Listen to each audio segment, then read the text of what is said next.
Hello and welcome to this channel. Today we are going to talk about a problem from the chapter Current Electricity. As you can see, this is a problem which we are going to talk about. In this figure you can see different resistors as well as different batteries. Values of the resistances has been given and also the values of the EMFs of the batteries has been shown.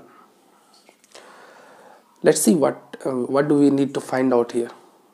So the question says we have to find out the current in branch CD here. इस branch में आपको current निकालना है. How to proceed. देखिए इस question को solve करने का एक तो मेथड ये है कि आप डिफरेंट ब्रांच में करंट एज्यूम कर लें और KVL लगा दें, किरचॉफ्स वोल्टेज लॉ लगा दें, तो फिर आपको करंट मिल जाएगा. But this method will be slightly lengthy. ये मेथड यहाँ पर थोड़ा सा लेंदी होगा. तो I would prefer to approach with some different method here. यहाँ पर हम एक और मेथड यूज़ कर सकते हैं और वो मेथड है इक्विवेलेंट EMF का. अगर हम इस 12 वोल्ट और 8 वोल्ट का इक्विवेलेंट EMF निकाल लें तो फिर हमारा जो इक्विवेलेंट सर्किट बनेगा यहाँ पर it will be very simplified. आइए हम लोग इस अप्रोच को समझते हैं यहाँ पर किस तरह से अप्लाई करेंगे. तो हम लोग क्या कर रहे हैं कि इस 12 वोल्ट और 8 वोल्ट का इक्विवेलेंट EMF निकाल लेते हैं and make a simplified circuit then. तो आइए हम निकालते हैं. देखिए ये दोनों बैटरीज जो हैं यहाँ पर दीज आर इन पैरेलल और पैरेलल में इक्विवेलेंट EMF जो होता है that is given by E1 upon R1 plus E2 by R2 upon 1 by R1 plus 1 by R2. यहाँ पर इसको E1 बोल देते हैं.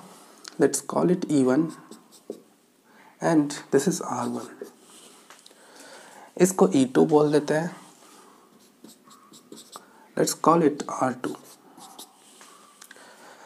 अब हम इस पर अप्लाई करते हैं इस फॉर्मूले को. तो this will be equals to equivalent EMF जो होगा यहाँ पर इन दोनों बैटरीज का वो होगा 12/2 प्लस E2 की वैल्यू देखिए यहाँ पर माइनस में लेना होगा -8 क्योंकि पोलैरिटी E2 का अपोजिट है E1 के. इसी वजह से यहाँ पर आपको -8/3 लेना होगा. देन डिनोमिनेटर में आएगा 1/2 1/R1 प्लस 1/3. इसकी वैल्यू जो आएगी यहाँ पर आपको LCM ले लेंगे तो इसकी वैल्यू आएगी आपको यहाँ पर 36 minus 16 upon 3 plus 2 that will be 20/5 equals to 4 volt. देखिए इन दोनों बैटरीज का इक्विवेलेंट EMF हमें मिल गया दैट इज 4 वोल्ट. अब हम इक्विवेलेंट रेजिस्टेंसेस निकालते हैं इन दोनों का. पैरेलल में जो इक्विवेलेंट रेजिस्टेंस होता है that is equals to R1 R2 upon R1 plus R2. 2 into 3 upon 2 plus 3. This comes out to be 6/5. अब हम एक इक्विवेलेंट सर्किट बनाते हैं. तो इन दोनों का इक्विवेलेंट EMF को उसमें हम शो करते हैं.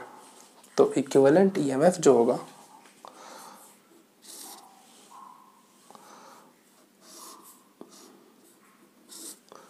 फोर वोल्ट और इक्विवेलेंट रेजिस्टेंस जो है 6/5 ओम.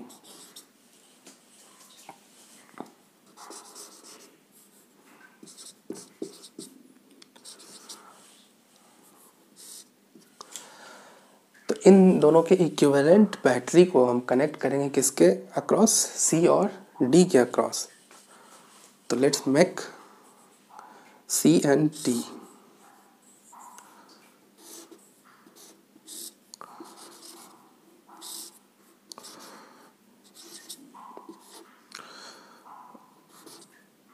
Four volt, this will be c and this will be D.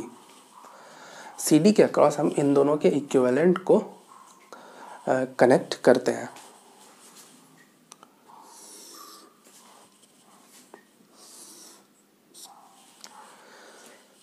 देखिए इस सर्किट में कितना करंट फ्लो होगा। तो देखिए ये दोनों बैटरीज जो हैं अब सीरीज में है, और सीरीज में नेट ईएमएफ जो होता है E1 माइनस E2 होता है। इसका मतलब है कि ये और ये ईएमएफ जो है एक दूसरे को कैंसिल करेगा, और नेट ईएमएफ जो है इस सर्किट में वो ज़ीरो होगा, क्योंकि सीरीज में जो ईएमएफ होता है E equivalent in series is E1 minus E2। अगर हम इसको E1 बोल दें या फिर E1 डैश बोल दें इसको,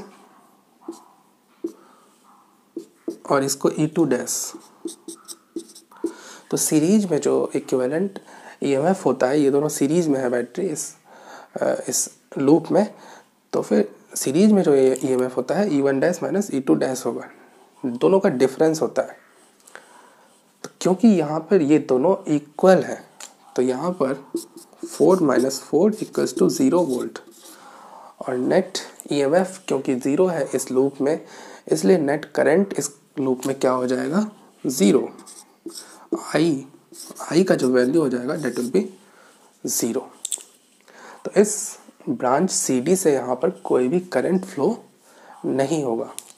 current through c d equals to zero.